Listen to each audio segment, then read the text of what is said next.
And it's a privilege to be here. When I was marching this afternoon, I felt very emotional. Asked the Lord not to help me not to cry. But I remember my brother saying once, the one is a politician, if he had to be born over, he would choose the same family to grow up in. And I joined with him today.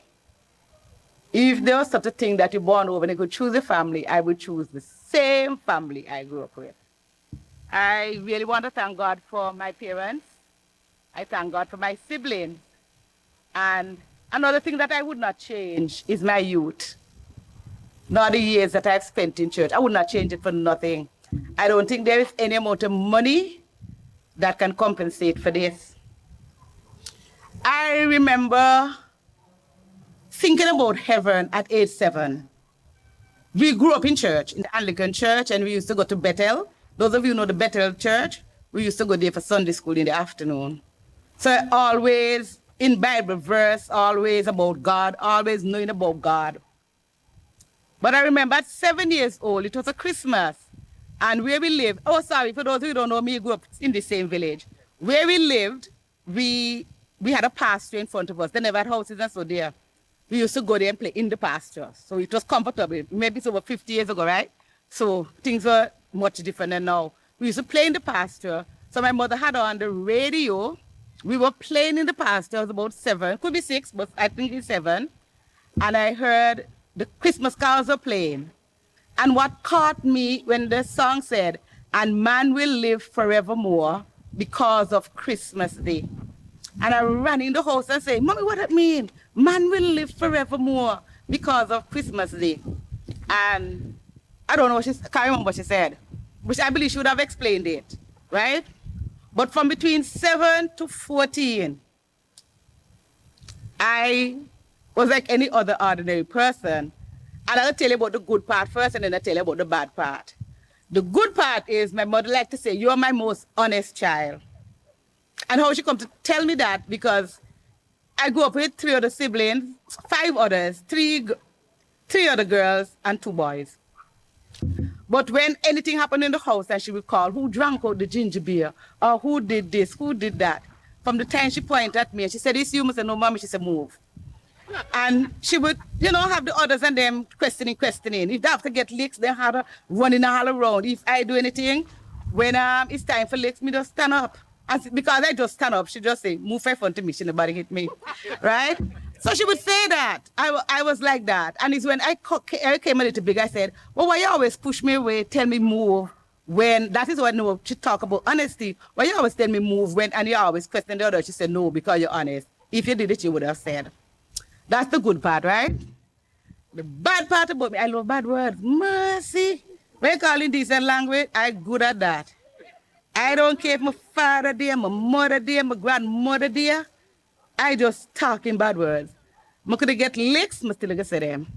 You understand? And I remember, you remember measles? I remember measles, boy, and I did little, no. Father there sitting down, mother sitting down, I said, "These measles me to bite out." Bad word. Okay? And it was just like that. And it got so bad that when she washing my hair, I would cry and talk bad words. So she wouldn't do it to my father, because sometimes you have a tendency to get vexed. You know, mothers, they got cover for you, right? So she would not do it. So and I'm saying this to know that God waits on people. Because even though I think I love the Lord, then you can always hear me playing gospel, you can always hear me talking about God, but you can always hear me talk bad words too. I remember close to 10, she say, "I'm not gonna send this one. I'm not gonna send Annette to work for no confirmation. She have too much bad word." And I remember I saying, "Minike, in the Bible." But at 10, I guess she was just bluffing from them and stop. At 10, I went to confirmation class. And I can remember at 12, they would confirm you. The bad word didn't stop now. Maybe cut down a little bit, but it still didn't stop. But I remember at 14 going on 15 in the same February like this, everybody remember Shambach, R.W. Shambach? Yeah, he was one of my favorite preachers. Even though I was just young growing up, I always listened to this man also. When I heard him come in Antigua, I was so happy. I remember one time he talked about blemishes. If you have spots and blemishes, you can't go heaven. And I remember telling my mother, "Mommy," because we grew up with a lot of heat in our face. I I can't go heaven because I have spots and blemishes, not understanding, you know. So then when I heard he was coming, at school, I always talking about Shambach, always talking about Christianity, although I didn't fully understand it. But after he came now, the whole family went. Then is when I gave my heart to the Lord. And when I gave my heart to the Lord, then is when the Nazarene church started. So you understand why I had to go back to tie them in? So that is when I actually started coming to the Nazarene church that same February. The others are older than I am. I was the youngest, 14 going on 15. And I remember I started teaching VBS that same year. I can never forget the verse. We are laborers together with God. That was the team verse. Up to this day, I remember it. We are laborers together with God. In those days, Nazarene, we never had a stable pastor. There were interns coming from the college. So every time every year you get somebody else, every year you get somebody else, every year. And then we get some of the pastors that, whatever. But the church was always there. And at one time, we did everything in the church. You would find people that grew up in Nazarene, St. Johnstons, Nazarene, would be much different than other churches. We had to fight our way. There are times we didn't have preachers. We did everything. When it came to VBS, when it came to children's church, when it came to missionary, NYI, no matter the age, Sister Winnie's here, no? No matter the age, all of us were one. And when I'm speaking, keep remembering 50 years ago. So people were different than how they are now. Okay, so we were one. And that's why I say I would never say I have any regrets of my youth, nor how my life turned out. I really want to give God thanks and praise for that. So the church, we would always go visiting. We did everything. At one point, the church went down, and I remember, I should tell you, we started out in a house, right? And then, so you must know all the fundraising we did when we started to build. I mean, the edifice that we have now, it wasn't that, but if you understand, before when we left the house and we started everything, okay? And I remember us going visitation, and when the church went down, I remember tirelessly, we had to go, not much of us, beg people to come to church. Come to church, not preach today, but come to church, come to church, come to church. When they said they're going to close it, no, come to church, come. At one point, I think I knew everybody in Johnson, and I think everybody in St. Johnstons knew me. I remember Jason and Auntie, that's my niece and nephew. Kenneth, he was playing in the band, one of their brother. But those two ways with us. They could not walk down the street in Johnson and people don't say, what they having in church? That they just come and say, Mommy, Auntie, and everywhere walking Johnson, what you having in church? Because it's like if we live in church, we do go to church anytime. And it's not like, no, when you go to church and I leave in. Because we go stay and chit-chat. You know, these days when church done, people go on with their business. Well, we would stay and chit-chat. We can stay at church up to 12 o'clock in the night and walk home and not be scared of anything, right? So those days it was like that. You did a lot of visitation, you did a lot of programs together, and people couldn't just understand how you have these few people. I mean, we had a lot of children though. The other churches who did not have the vision would say, oh, Johnson is the children's church. But guess what? Those same children that we thought, they're all over the world now.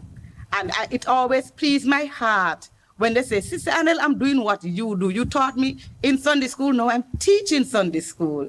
And I remember meeting some in the bank, meet them all over. Sometimes I don't even know them. And I want to give God praise and thanks for what he had put in me at that tender age. You remember some of them were older. I remember when Sister Alexander left. Some died. My sister left, because my sister used to come too. It was Casey and all of us. And I could have left. That always touched me. I could have left when everybody was going. And I said, God, man, I'm moving. I'm going to stay until we get a pastor. And I think maybe the year or two after that, Reverend Sharpton came. But I want to say this afternoon, I thank God for those first 14 years. They were the best years in church that I can say. Because we learned. I mean, quizzes, so many things we did. We weren't perfect people, but we did so much. And we were able to stand our ground and let that church stay open. It might be big, no, but might be say St. John. But those days, if we did not stand, the church would not have been there. And I really want to give God thanks for how he have used us.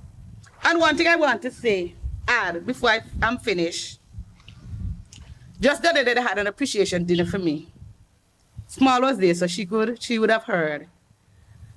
And the two things my mom used to say to me when I was just a little child, 4, 5, 6, 7 growing up. You're faithful, you're honest. Those are what the persons were saying most. And Small would not have known what they said in the office or those who came to my desk. And I give God thanks for that. When I told my brothers with time, he said, you hold the bat right to the end. You kept the bat in your hand. You bat right down. This is because of God. God's faithfulness. And when I showed the writing to my sister, what they wrote upon me, and she said, blessed to the very end. And if this is work, you can imagine heaven, when God will give his reward. And I want to share this verse. I had reason to learn this verse in 1991, and it has kept me all through the years. Hebrews 6:10, either 6:10 or 10:6. I think it's 6:10. But God is not unrighteous to forget your work and labor of love, how you have ministered to the saints and do minister. Yes, we all get older. What I did at 14, 15, 16, in my 30s, I can't do now. When I reach up for work, my dog tired. But I still can pray.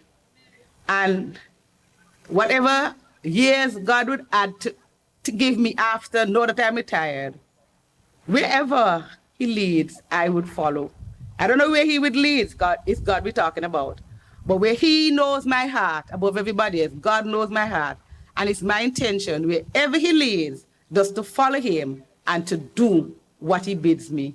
We thank God for those first years. We thank God for these years too, but things have changed. People have changed. We're living in a world where God says, right would be wrong, wrong would be right. People wouldn't love themselves, and the church did not get away from it. Suppose the church did get away from it. All the things that God said would happen in the end, they're happening, and the church did not get away. So I would just like to encourage all of us, continue to read the Bible, continue to stay strong, and just continue to love the Lord. He's coming soon. I want to be a part of that number, and I'm sure you want to be a part of that number too. God bless you.